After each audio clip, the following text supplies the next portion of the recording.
Hola, ¿qué tal? Bienvenidos a un nuevo repaso de la guía de estudio que estamos disfrutando estos 3 meses. Estoy hablando de la guía que se titula ¿Cómo interpretar la Biblia? Hoy tenemos a un invitado, alguien que está reemplazándolo al señor Leo Meda. Estoy hablando del profesor Marcelo Falconier. Marce, bienvenido y gracias por acompañarnos.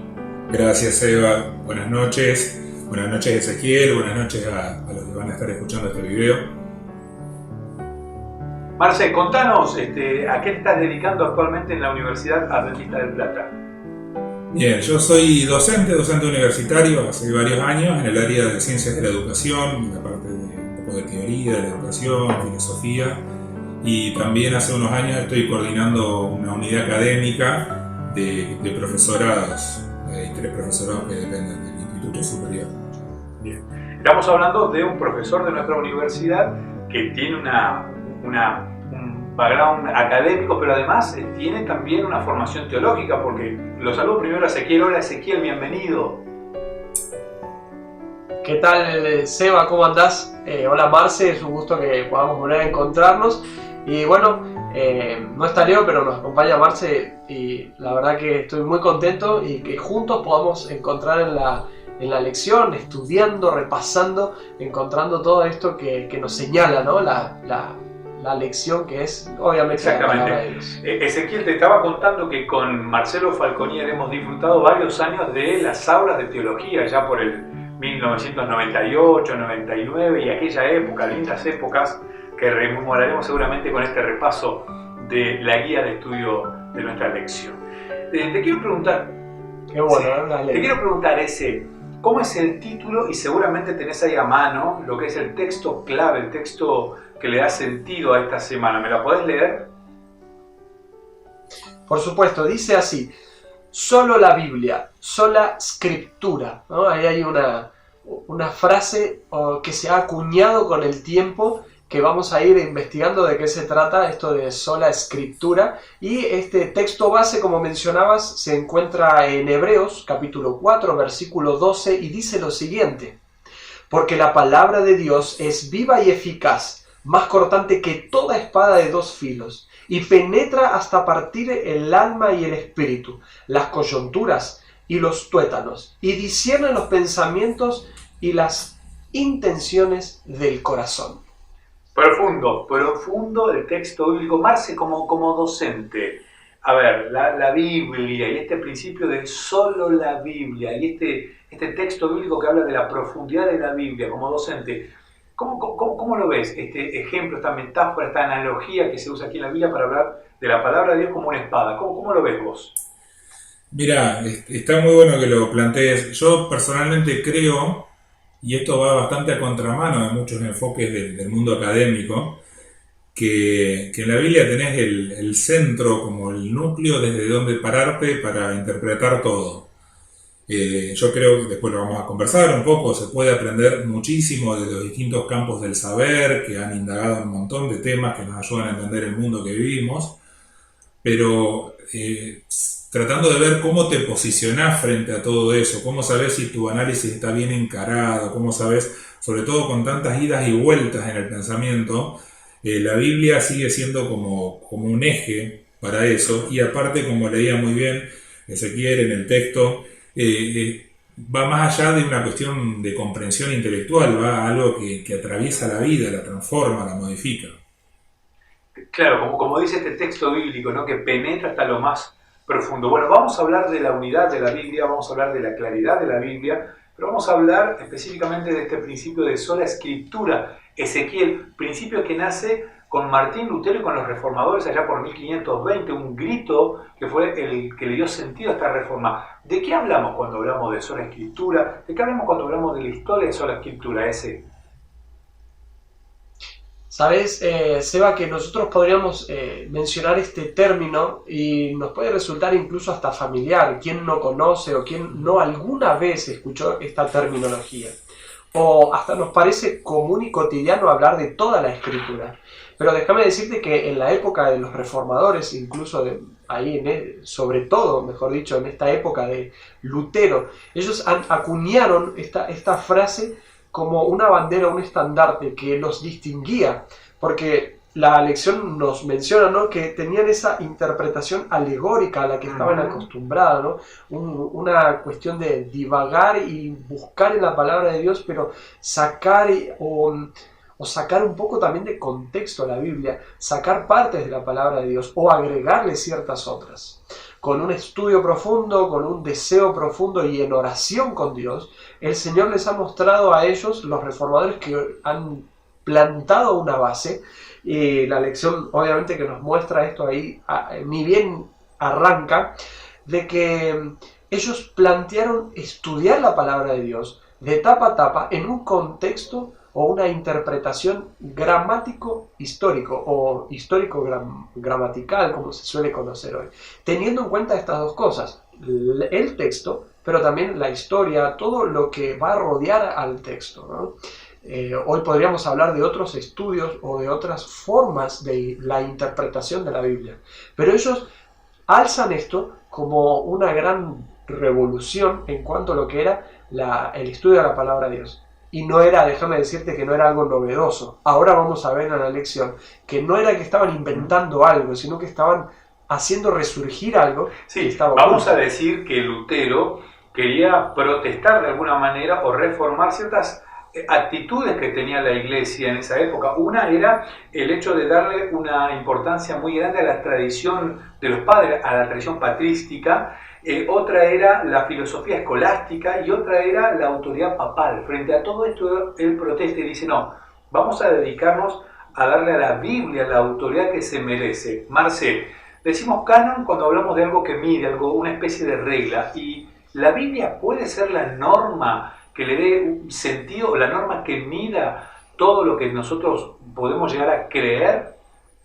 Sí, es una buena pregunta y me parece muy bueno que los autores de la escuela sabática hayan dedicado un día a analizar este tema, porque primero está esta cuestión de decir, bueno, sí, qué es lo que tomo como escritura, que ya en otras semanas anteriores estuvimos analizando, pero una vez que vos decís esto es la escritura, ha habido, si uno se pone a mirar un poco en la historia, ha habido tantas formas de acercarse a la Biblia, tantas tradiciones, tantas escuelas de interpretación de la Biblia, que llega a un punto que, bueno, muchos dijeron, bueno, nos ponemos de acuerdo, pero con que ponerte de acuerdo, con que un grupo se ponga de acuerdo y muchas veces lo imponga a otros grupos, no te da ninguna seguridad de estar en lo cierto.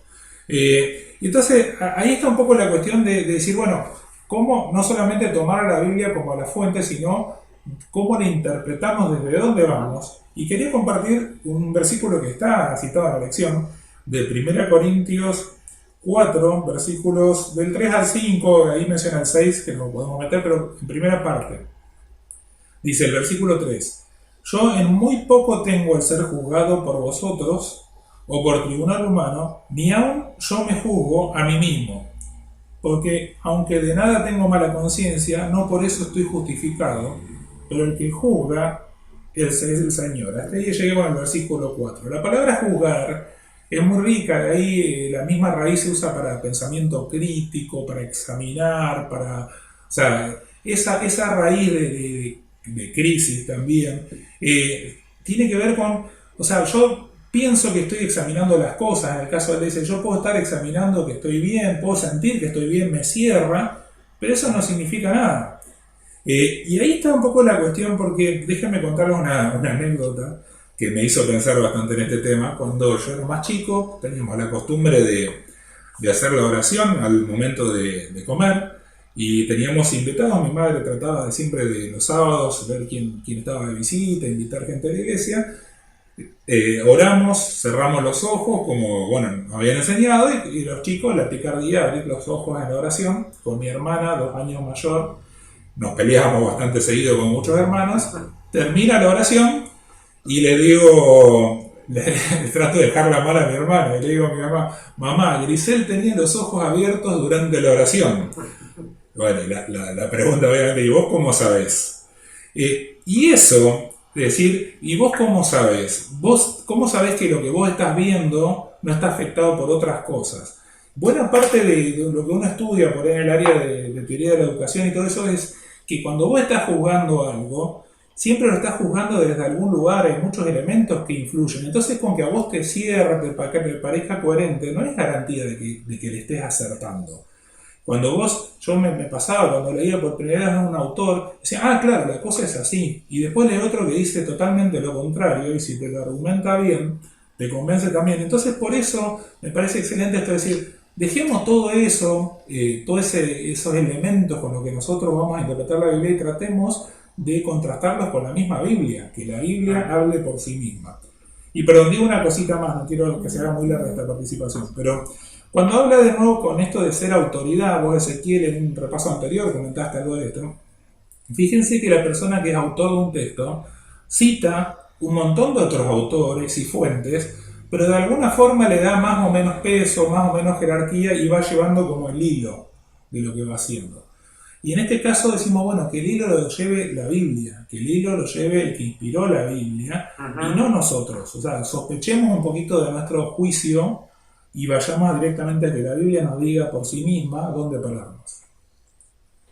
Marce, decir que la Biblia es la norma imperante, como dice el folleto, no significa que no me puedo hacer valer de la arqueología, de la historia, de la historia de la cultura de esa época y de algunos recursos que son muy valiosos respecto a los idiomas bíblicos, pero siempre la norma la tiene que tener la Biblia y el hilo conductor que a lo largo de la Biblia, de tapa a tapa, se tiene, ¿verdad? Totalmente. Y permitime llevarlo esto a otros ámbitos. Por ejemplo, yo estoy en el área de educación. Hay mucho que otras disciplinas científicas nos ayudan a entender, por ejemplo, sobre el ser humano, sobre cómo aprende, sobre cómo se desarrolla, cómo se sana, etc. Pero de nuevo, todo eso uno lo puede someter a la autoridad de la Biblia en cuanto al enfoque, a la forma de los supuestos básicos con los que interpretamos todo lo demás. Quiero preguntarte acerca de la unidad de la Biblia, porque hay muchas personas que dicen la Biblia es una en el Antiguo Testamento y otra en el Nuevo Testamento. Y hay algunas cuestiones de la Biblia que no son tan claras. Te pregunto, Ezequiel, ¿hay una cierta unidad en toda la Biblia y la Biblia tiene claridad? Seba, vos sabés que leyendo esto recordé, ayer estudiaba la Biblia con un chico, con un amigo, ya después de varios estudios de la Biblia, estudios bíblicos, después de bastante tiempo, teníamos ya cierta amistad, hemos logrado, por eso lo puedo llamar de amigo. Y ayer estudiando la Biblia con este amigo, decíamos lo siguiente: si nosotros pensamos seriamente por qué Jesús murió o tuvo que morir en la cruz, algunos me van a contestar por amor, y no están equivocados, Jesús murió por amor. Pero ¿por qué murió también en la cruz? ¿Qué otra cosa? ¿Por qué Él tuvo que morir en la cruz? Y si nosotros hilamos fino, vamos a llegar de que Jesús tuvo que morir en la cruz porque había una ley, y la Biblia es clara diciendo que la paga del pecado es muerte.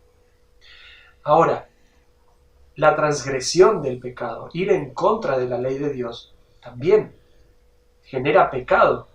O sea, estar en contra de la ley de Dios es pecado, es ir en contra de su voluntad.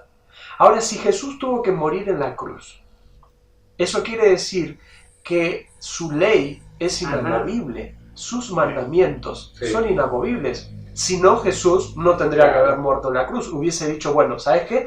Vamos a cambiar un poquito. Vamos a decir que la paga del pecado, bueno, no es la muerte. Vamos a decir es una multa, ¿no? Pero no cambió. Que Cristo haya tenido que venir a morir porque había una ley, quiere decir que hay una unidad, hay una progresión y hay algo que no va a cambiar jamás, que es todo el contenido, todo el contexto. Jesús murió por algo, porque el Antiguo Testamento también nos viene anunciando de que hay una ley, de que hay un pueblo, que hay una misión, que hay un Salvador, y ese Salvador es el centro. Ahora, esa unidad, sin esa unidad, nosotros como iglesia no podríamos tener normas, no podríamos generar creencias, y hay un ida y vuelta como la lección, hay un juego de palabras ahí en el día lunes de la lección entre el Antiguo y el Nuevo Testamento, de que uno depende del otro y uno se apoya en el otro. Eso en cuanto a la unidad, pero también la Biblia es clara. Dice la lección que la Biblia es suficientemente clara para todos los que la desean leer. niños, adultos. ¿Por qué? Porque así como decía Marce, hay una mente divina que va por detrás de la Biblia en un hilo conductor. Esa es la comprensión que yo voy a tener de la Biblia, que vos y cada uno de nosotros vamos a tener de la Biblia. Necesitamos del Señor para que Él nos ayude a entender, así como un niño necesita de la Biblia. Cuando nosotros dejamos a Dios, a su Espíritu Santo de lado, para interpretar nosotros humanamente la Biblia, vamos a empezar a poner por delante nuestro bagaje, aquello que ya traíamos. Entonces, qué importante es que consideremos esto en la Biblia. También nos habla de que la Biblia se nos alienta a estudiarla, a buscarla y a compararla, a buscar dentro de la misma Escritura dónde está esa unidad, dónde está esa claridad. Y la vamos a encontrar. Marce, como docente, te pregunto, si un alumno tuyo en todo el cuatrimestre, ¿cuántas semanas trae el cuatrimestre que uno cursa normalmente aquí en la universidad? 16. 16. Si un alumno te va, de las 16 semanas, te va 2 semanas a clase y va la semana número 4 y la semana número 9, ¿puede llegar a entender toda la materia? Y tiene que hacer mucho por sí mismo, mucho. Y O sea, probablemente no entienda a dónde la estamos planteando. Sí. Hay un hilo conductor a lo largo de toda la materia, cualquier materia, quiero creer, en cualquier carrera, que uno no puede descontextualizar una clase y tiene que llevar un hilo. La Biblia tiene algo de esto, ¿no? De una contextualización y tiene mucha pedagogía. A ver si me hago bien la pregunta. Cuando la Biblia habla, por ejemplo, de cuernos, allá por Daniel capítulo 7, capítulo 8, a lo largo de toda la Biblia te explica con claridad qué significa un cuerno y te habla, el cuerno es poder, te hace una referencia respecto a los animales que tienen cuernos y por eso tienen más poder, y te explica por qué cuando en la simbología de la literatura apocalíptica se habla de cuerno, estamos hablando de un poder. ¿Eso es pedagógico de la Biblia? O sea, ¿hay que tener en cuenta el contexto en la Biblia cuando uno estudia? Sí, totalmente, y porque justamente, sobre todo nosotros que tenemos una diferencia cultural importante con los contextos en los que se escribió, tenemos que buscar ese contexto y ver justamente qué es lo que significaba en la misma Biblia todo eso, totalmente. A ver, y vos como docente, ¿cómo la ves en cuanto a las metáforas, a las ilustraciones que usa? La Biblia la puede entender un niño de 5 años, 6 años con claridad, ¿verdad? Sí, totalmente. O sea, lo central está claro. A mí me impacta Ezequiel y Marce, me impacta cuando la Biblia, por ejemplo, dice Jehová es mi pastor. Y hoy hasta un niño, aunque aquí no hay pastores de ovejas, uno no puede ver en las ciudades, algo que vaya a algún lugar rural, pero el niño, por lo menos mi hijo que tiene 6 años, entiende perfectamente cuando dice Jehová es mi pastor, cuando el rey David dice Jehová es mi pastor. Esa ilustración es sumamente profunda, pero es sumamente clara. Ahora, cuando uno estudia y se da cuenta que el texto bíblico del Salmo 23 dice, unge mi cabeza con aceite, porque el aceite tenía que ver con una especie de repelente natural que se usaban para cuidar de los bichitos, de los insectos, en cuanto a las orejas de la oveja. Uno entiende que este pastor además me cuida y le puede dar real valor. Eso tiene que ver con el estudio del contexto y con el estudio de la cultura, Ezequiel, ¿verdad? Totalmente. Para comprender la Biblia hay factores que nosotros tenemos que ver. Cuando vos estás leyendo la Biblia y te parás, te ubicás sobre un versículo. De hecho, tendríamos que mencionar de que esto de los textos, de los capítulos, de la forma en la que la Biblia se dividió, es una simple herramienta de búsqueda rápida, digamos, pero nosotros no deberíamos divorciar un texto de otro dentro de la Biblia. Hay una cierta correlación de los textos, ¿no? Cuando yo me voy a situar en un texto, en un versículo, en un capítulo, tenemos que considerar muchos factores internos de la Biblia.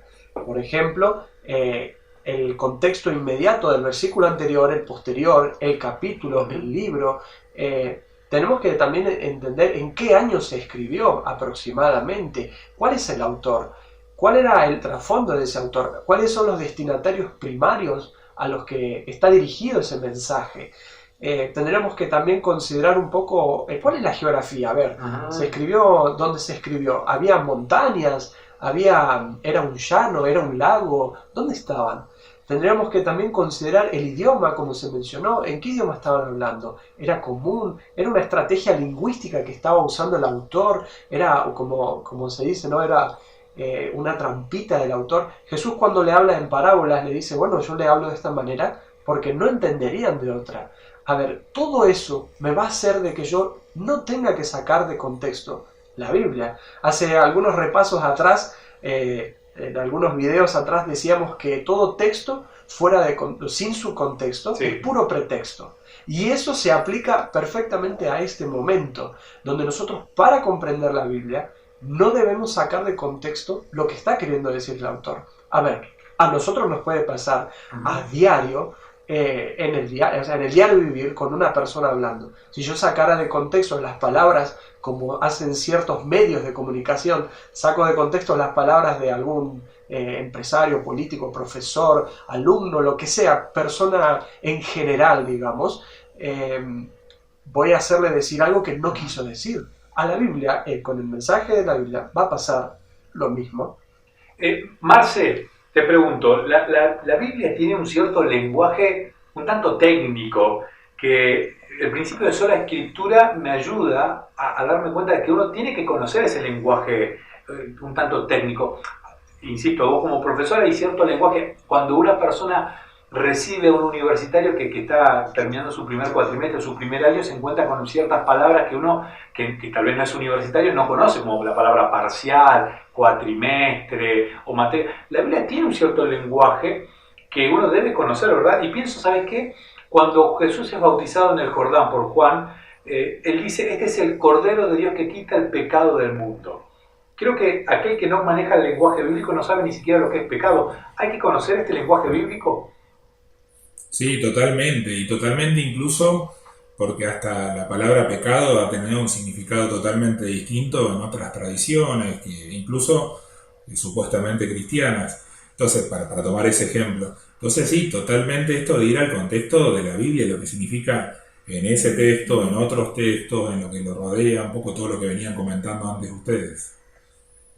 Y te pregunto, Marce, nosotros como adventistas del séptimo día creemos que Dios inspiró, el mismo Espíritu Santo que inspiró la Biblia, también inspiró allá por 1800 a una jovencita que empezó a recibir visiones y que tuvo la gracia de Dios para escribirnos ciertos mensajes que hasta el día de hoy nos llegan en libros que son fabulosos. Estoy hablando de Elena de White. ¿Se puede aplicar este principio? ¿Qué opinión tenés de sola escritura con Elena de White y cómo la podemos llegar a ella también hacia la Biblia?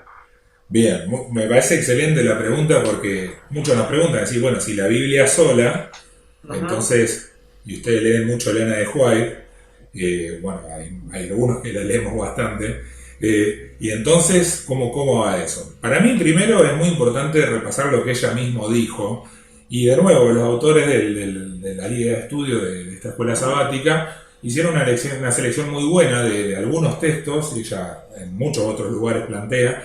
Primero que ella personalmente insiste mucho que la Biblia es la máxima autoridad, ¿sí? En todo lo que tiene que ver con asuntos de fe, de práctica, de comprensión de la doctrina. Aparte, y tomando eso, ninguna de las creencias fundamentales de la Iglesia Adventista necesita que uno la explique desde el pensamiento de Elena de White, o sea, la puede tomar solo con la Biblia. Ella defendió mucho el principio de sola escritura de la Reforma, incluso cuando comenta eso, cuando aborda el tema del conflicto de los siglos. Incluso ella insiste más, dice, si la gente hubiera tomado una lectura concienzuda de la Biblia, respetando la Biblia, tratando de no traer tu propio criterio sobre la Biblia, no habrían hecho falta muchos de los escritos de ella. Pero entonces algunos, cuando charlan sinceramente, dicen, bueno, entonces ¿para qué la tenés? ¿Para qué la lees? Bueno, yo solamente para ponernos en contexto, y bueno, y a mí me pasa mucho como profe, ella fue contemporánea de Darwin, de Marx, Sí. de Nietzsche, de Freud, de todo el movimiento, de una buena etapa del movimiento de la alta crítica que abordó la Biblia como si fuera una leyenda.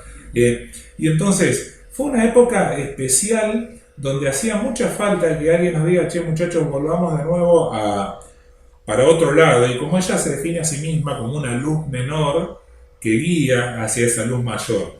Yo no encontré nada en las enseñanzas de ella que, tomada bien en su contexto, porque también se le ha sacado mucho de contexto a ella, vaya en contra de la enseñanza general de la Biblia. Ella, hay tiene unos textos especialmente uno que está en Mensajes Selectos, allá por el día viernes, donde Sí. ella dice, cuando hagan de la Biblia vuestro alimento, vuestra comida y vuestra bebida, cuando hagan de sus principios los elementos de vuestro carácter, sabrán mejor cómo recibir el consejo de Dios. Exalto la preciosa palabra delante de ustedes hoy. No repitan lo que yo he dicho. La hermana White ha dicho así y la hermana White ha dicho así. O sea, ella misma les está diciendo, no me hagan caso a mí, háganle caso a la Biblia. Descubran lo que el Señor de Israel ha dicho y entonces hagan lo que Él ordena. O sea, ella misma está diciendo, no me escuchen a mí. O sea, cotejen todo lo que yo digo en base a sola escritura. Ya fue muy honesta en cuanto a este principio. Totalmente, totalmente. Te quiero hacer una pregunta. A ver, estamos en una época, a ver, Jesús, camino de Emaús, Lucas, allá al final del capítulo 24 de Lucas, se va caminando con dos discípulos y él les dice que de él hablaba Moisés, los profetas y los salmos. Y vuelve a citar más adelante, dice, les repitió lo que de él hablaban todas las escrituras y les citaba el Antiguo Testamento. Pablo también habla mucho del Antiguo Testamento. A ver, Jesús mismo se enfoca pura y exclusivamente en la Biblia, cuando los discípulos, los judíos de esa época, habían descuidado la lectura de la Biblia, algo que nos ha pasado a lo largo de toda la historia. Hoy, 2020, cristiano de este año, puede también olvidarse del principio de sola escritura, y digo cristiano, y pienso en aquellas personas que van con corazón sincero a la iglesia, pero tal vez le estén prestando más atención al pastor de su iglesia que a la Biblia. ¿Nos puede pasar esto, Ezequiel? Seba, totalmente. Podríamos estar cometiendo los mismos errores. Hoy reflexionaba y pensaba en este detalle. Nosotros a veces leemos las historias de la Biblia considerando que, o uno ve y dice, mira cómo se equivocaron, mira lo que hicieron, cómo no se dieron cuenta, cómo no vieron. Pero es fácil verlo y leerlo desde esta época, ¿no? Mirando hacia atrás. Pero nosotros cometemos muchos de los errores que vemos que cometían ellos en la palabra de Dios. Y en cuanto a dejar la Biblia de lado y a dejarnos guiar por otras corrientes, otras filosofías, obviamente que muchos a veces tenemos esa tentación de ir, bueno, la Biblia dice esto, pero a mí me parece aquello. O fíjate lo que la ciencia acaba de comprobar. ¿Cómo esto que dice la ciencia no condice tanto con la Biblia? ¿Cómo? O hicieron un estudio y data de 12 mil millones de años, pero la ciencia, una máquina, ¿cómo va a fallar? Tantas cosas podrían desviar nuestra mente del foco principal de la Biblia y de tenerla en alto como el lugar al que tenemos que llevar nosotros todos los otros textos a ser comparados. Eso lo considero como algo principal. Y Claro. termino con esto, que tendríamos que también no caer en la tentación de, como dice Pablo, solo comer leche o solo tomar leche de la palabra de Dios. Muchos cristianos podrían caer en el estancamiento espiritual porque se han acostumbrado a buscar en la Biblia solamente aquellas promesas o aquellas cosas que, ojo, no estoy diciendo que son menores, pero el Señor nos invita a nadar en su palabra, ¿no? A sumergirnos en la palabra, a ver eso que vos mencionabas. ¿Qué quiere decir cuerno? ¿Qué quiere decir aguas? ¿Qué quiere decir tierra? ¿Qué quiere decir esos lenguajes, esa forma de expresarse? ¿Qué dijo Juan? ¿Qué dijo aquel? ¿Cuál es la línea de tiempo? ¿Qué quiere decir el santuario? A sumergirnos en la palabra de Dios.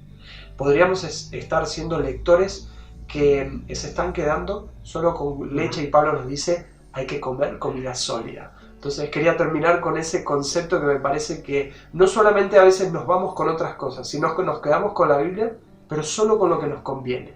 Es momento de meternos a pleno. Ezequiel, muchas gracias. Muchísimas gracias. Marce, muchísimas gracias. Los últimos conceptos, Marce, para despedirnos ya de este espacio. Bien, gracias. Para mí está bueno, ojalá para muchos de los que estén escuchando estos criterios de acercamiento a la Biblia sean obvios. Pero incluso aunque nos parezcan obvios, hay que recordar que uno lee, no sé, una traducción, una Biblia que viene con notas al pie de página, un comentario bíblico.